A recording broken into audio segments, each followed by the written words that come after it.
반반으로 해주세요. 반반 치킨 아니고 반반 결혼 이야기입니다. 요즘 부부간의 생활 비용을 반반으로 부담하고자 하는 반반 결혼이 늘어나고 있습니다. 문제는 합리적이라고 생각했던 반반이 때로는 갈등의 원인이 되기도 한다는 건데요. 반반 결혼의 반반은 도대체 어디까지일까요? 반반의 기저에 깔린 각자의 진심이 절대 손해보지 않겠다는 생각이라면 결코 합리적인 선택이 아닌 또 다른 갈등의 원인이 될 수 있을 것 같습니다. 그렇다면 결혼 생활에 실패했을 때 반반 결혼이 반반 이혼으로까지 이어질 수 있을까요? 결혼 전에 작성한 세부 약속, 혼전 계약서 등의 효력은 어디까지일까요? 오늘 사연으로 만나보시죠. 자, 사연 제목은 반반의 늪에 빠진 결혼입니다. 자, 오늘 사연은 반반 결혼 3년 만에 아내가 반반 이혼 하자입니다 라는 말로 시작이 됩니다. 자, 아내와 저는 반반 데이트에 이어서 반반 결혼을 했습니다. 결혼 비용도 반반, 가사 노동도 반반, 주택도 반반, 생활비도 반반, 효도는 각자 셀프. 이렇게 모든 것을 반반 부담하자는 혼전 계약을 했는데요. 하지만 언제부터인지 우리 결혼 생활은 이 반반의 늪에 빠져버렸습니다 라는 말로 시작을 합니다. 반반 데이트, 반반 결혼, 그리고 반반 이혼까지 반반으로 시작해서 반반으로 끝이 납니다. 저는 사실 이혼은 모르겠고 반반 데이트, 반반 결혼은 괜찮은 것 같거든요. 사랑하는 사람한테 돈을 쓰는 게 뭐가 아깝냐라고 할 수도 있지만 뭐 그것도 한두 번이지 한 명만 계속 내면 좋았던 마음도 또 사라질 수가 있잖아요. 또 결혼이라도 하려고 치면은 요새 집값, 결혼 비용도 얼마나 만만치 않습니까? 이렇게 한쪽이 많은 부담을 지는 것보다 반반 부담하는 건 굉장히 합리적인 것 같은데 이 반반 결혼 도대체 뭐가 문제라는 걸까요? 요즘 결혼이랑 이혼 모든 과정에서 경제적 이슈가 점점 더 늘어나고 있어요. 그래서 과거보다 이혼 사유에 있어서 과거에는 배우자의 외도나 부정행위가 주된 사유였다면 요즘에는 돈과 관련된 이슈들이 이혼 사유로 많이 떠오르고 있거든요. 그렇기 때문에 모든 걸 반반으로 하겠다는 것도 어느 정도 현 세대를 반영하는 걸 수 있는데요. 그렇기 때문에 이혼 과정에서도 경제적인 이슈들이 더 많이 부상하는 것이 바로 이 반반 결혼과 관련된 사례들입니다. 네. 내가 하나도 손해보지 않겠다라는 마음으로 반반을 시작하면 당연히 갈등이 따라올 수밖에 없는 것 같습니다. 반반이 물론 상대에 대한 배려로 시작을 했을 수도 있지만 사람 마음이라는 게 또 계속 바뀌잖아요. 이런 반반 결혼, 데이트, 이혼까지 가다 보면 부가적인 이슈들이 생길 수밖에 없을 것 같은데 자, 기준도 굉장히 애매할 것 같습니다. 임신부터 시작해서 가사 노동까지 굉장히 많을 것 같거든요. 내가 밥 했으면 너는 설거지는 해야 되고 청소 내가 했으면 빨래는 너가 해야 되고 그건 양반이고요. 네. 보통은 밥을 같이 먹지 않죠. 그래서 내 음식은 내가 시켜 먹을 테니까 네 음식은 네가 시켜 먹어라. 내 빨래는 내가 할 테니까 네 빨래는 네가 해라. 그러니까 어떻게 보면 둘이 합쳐서 비용을 줄일 수 있는 부분을 반반으로 나누고 시작을 하기 때문에 비용이 각자 살 때랑 똑같이 드는 거죠. 약간 결혼을 이렇게 각자 할 거면 왜 했나라는 생각이 좀 들기도 하는데요. 자, 사연을 계속해서 좀 살펴봐야 될 것 같습니다. 자, 화근이 된 건 부모님들 생신 선물이었습니다. 장모님의 생신 선물로 35만 원 상당의 홍삼을 산 아내가 제 어머니께는 용돈을 20만 원밖에 안 드린 겁니다. 마음이 상한 저는 아내에게 이건 좀 불공평하다라고 했고 아내는 그렇게 따지면 밥은 늘 네가 많이 먹는데 식비 같이 내는 나도 억울하다라고 말을 하는 겁니다. 자, 반반을 따지자면 제가 많이 먹는 건 맞지만 밥값을 더 내라니 이게 말이 됩니까? 그날부터 저희 부부의 반반 전쟁이 시작됐습니다. 아니, 생리대는 당신이 쓰는 건데 공용 통장에서 쓰는 건 불합리해. 아유, 친정은 가까운데 시댁은 부산이야. 주유비는 개인 카드로 해. 와, 이렇게 되니까 우리가 결혼을 한 건지 계약을 한 건지 유치하지만 이제 침대조차 반반 쫙 갈라서 선을 긋고 싶은 심정입니다 라고 하셨는데요. 너무 유치한 거 아닙니까? 초딩도 아니고 이 책상에 이렇게 선 탁 긋고 넘어오지 마. 이거 지우개 넘어오면 이거 잘라서 내 거야. 이렇게 하는 것도 아니고요. 아니, 친구들이랑 밥 먹을 때도 나는 밥 3분의 1만 먹었으니까 3분의 1만 낼게. 이렇게 하면 친구 다시 안 봅니다. 그렇죠. 변호사님, 반반 결혼 약속했으니까 꼭 지켜. 이렇게 다툼이 너무 잦아지면 이혼 사유 중에 하나가 되지 않을까요? 반반으로 인한 다툼 그 자체가 이혼 사유가 되긴 어렵죠. 그런가요? 네, 그리고 반반이라는 게 의미가 없는 게요. 결혼을 했다고 하면 서로 간에 부양 의무가 발생을 하거든요. 그런데 우리가 반반으로 했기 때문에 나는 부양할 수 없다 이렇게 하면은 상대방에 대한 유기가 되는 거고 오히려 그러면 그렇게 안 한 사람이 이혼 사유를 제공한 유책 배우자가 되는 거죠. 아, 이렇게 또 평균 수명이 저희가 이제 100세 이상인데 스트레스로 먼저 가겠어요. 그렇죠. 저는 이런 경우에는 뭐 이혼 사유 발생 여부가 아니라 네. 합의 이혼하시는 게 어떨까 그런 조언을 드리고 싶습니다. 자, 계속해서 사연 보겠습니다.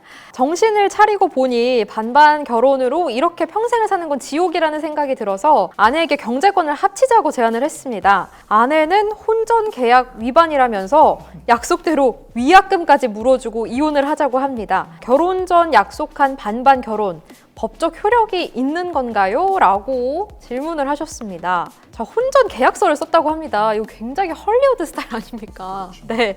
아니, 결혼 전 많은 약속들을 할 텐데, 뭐 약속일 수도 있고, 그렇게 해주고 싶다, 이만큼 사랑한다 하는 뭔가 희망사항일 수도 있고, 그런 건데, 이 약속들을 다 못 지킨다고 해서 이혼 사유가 될 수가 있습니까?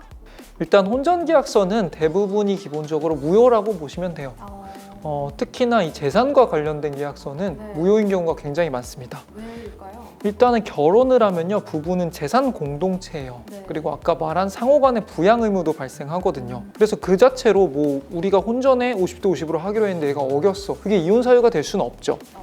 다만 이혼 사유가 다른 걸로 발생을 했을 때 네. 서로의 귀책 사유를 평가하는 과정에서 얘네 애초에 처음에 이렇게 하기로 약속을 했는데 이걸 지키지 않았어요. 이거는 어느 정도 참작 사유가 될 수는 있지만 그 혼전 계약을 지키지 않았다는 것만으로 뭐 손해배상의 대상이 된다거나 이혼 사유가 된다고 보기는 어렵습니다. 부양 의무가 생긴다고 또 말씀해 주셨는데 부양 의무가 생긴다는 게 뭘까요? 결혼을 하면요, 네. 어쨌든 서로가 가장 가까운 보호자가 되는 거잖아요. 네. 그렇기 때문에 내가 지금 경제적 상황이 괜찮고 상대가 경제적 상황이 어려우면 당연히 제가 경제적으로 이 사람을 부양해야 되는 의무가 발생을 하는 거예요. 네. 마치 부모가 자식을 양육하고 부양해야 할 의무가 있는 것처럼요.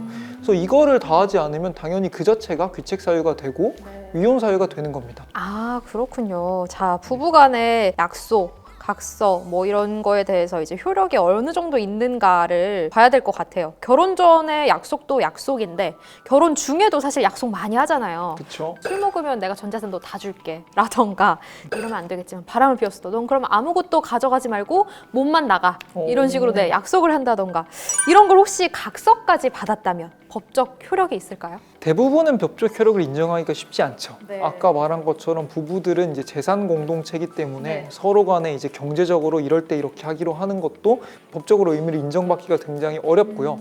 잘못하면 아까 말한 상호 부양 의무가 부정되는 내용의 계약일 수 네. 있어요. 그러면 이제 사회적인 전체적인 질서에 어긋나는 계약이라고 해서 무효가 될 여지가 굉장히 많죠. 특히 뭐 재산 분할 약정 같은 거 있잖아요. 네. 그 경우는 대부분 무효라고 볼 수 있어요. 재산 분할에서 서로에 대한 재산 분할 청구권은 그 자체가 혼인 관계가 종료됐을 때 발생하는 거잖아요. 아, 네. 근데 혼인 관계가 종료됐을 때 발생하는 재산적인 청구권, 분할 청구권을 결혼 전 내지는 결혼 중에 서로 약정하는 거는 발생하지 않는 사유에 대한 약정이니까 그 자체로 무효가 될 가능성이 굉장히 높죠. 그런데 여기서 우리가 어느 정도 그래도 효과를 인정할 수 있는 거는 네. 우리가 이혼을 하게 돼서 재산을 분할을 하잖아요. 네. 그러면은 특유 재산이 있고 함께 쓰는 공동 재산이 있잖아요. 네. 특유 재산 같은 경우는 분할의 대상이 되지 않아요. 그렇지만 특유 재산임을 서로가 증명하지 못하면 공유 재산으로 추정이 되거든요. 네. 근데 계약서를 쓰거나 각서를 쓰는 과정에서 뭐 이 부분 이 재산 같은 경우는 나의 특유 재산인 거를 서로가 명시를 해놓는다고 하면 네. 서로가 이게 특유 재산인 거에 대한 이견이 없기 때문에 나중에 재산 분할의 대상에서 빠질 수 있는 거죠. 그래서 그런 의미에서는 재산 분할 약정도 의미가 있을 수 있다는 말씀을 드리고 싶습니다. 아, 이거 굉장히 예민한 문제일 수밖에 없습니다. 가장 예민한 문제일 것 같은데요. 특유재산과 공동재산에 대해서도 얘기를 해주셨어요. 특유재산, 공동재산 어떤 차이가 있는지 좀 설명해 주시죠. 특유 재산은요, 쉽게 말하면 그냥 내 거. 부부 관계가 있긴 하지만 원래부터 내 거였거나 부부 관계 속에서 내가 만들었긴 했지만 이건 그냥 내 순전한 노력으로만 만들어진 재산을 특유 재산이라고 그러는 거고요. 그 밖에 이제 부부 관계가 성립한 후에 혼인 생활 중에 부부가 만들어 나가는 모든 재산은 다 공유 재산, 공동 재산에 속한다고 보시면 됩니다. 그런데 이제 결혼 생활 중에서도 특유재산이 생길 수 있는 거잖아요. 그렇죠. 이 판단은 어떻게 하는 거죠? 그 부분에 있어서는 그 재산이 형성되는 과정에서 네. 누구의 명의로 돼 있는지가 1차적이고요. 네. 그 명의가 단순한 부부간의 뭐 명의 신탁 같은 게 아니라 이 사람의 노력만으로 이루어진 거기 때문에 이 사람 소유인 것이 서로 간에 입증이 되어야 되는 거죠. 근데 여기에 대한 입증이 불가능하면 아까 말한 것처럼 공동재산으로 추정이 되고 이런 추정을 피하기 위해서 그 전에 약정서를 통해서 이것은 나의 특유재산이라고 명시하는 것이 필요하다는 겁니다. 그렇군요. 계속해서 사연을 좀 보도록 하겠습니다. 아내와 저 사이의 반반의 저주는 쉽게 끝나지 않았습니다. 아내는 반반 결혼을 했으니 반반 이혼을 하자고 합니다. 그런데 이혼 시의 반반은 또 어떻게 하는 건가요? 아내는 집안일이나 청소, 친정이랑 시댁에 간 횟수, 그리고 수입과 지출까지 엑셀 파일로 정리해서 본인의 기여도가 크니까 적용해서 재산 분할을 하자고 합니다. 심지어 보험을 같이 냈으니까 제가 받은 보험 진단금까지 반반 해야 된다고 합니다. 자, 반반 이혼의 반반은 대체 어디까지입니까? 라고 해주셨습니다. 자, 보험 진단금까지 나왔습니다. 어디까지 반반이 가능한 걸까요?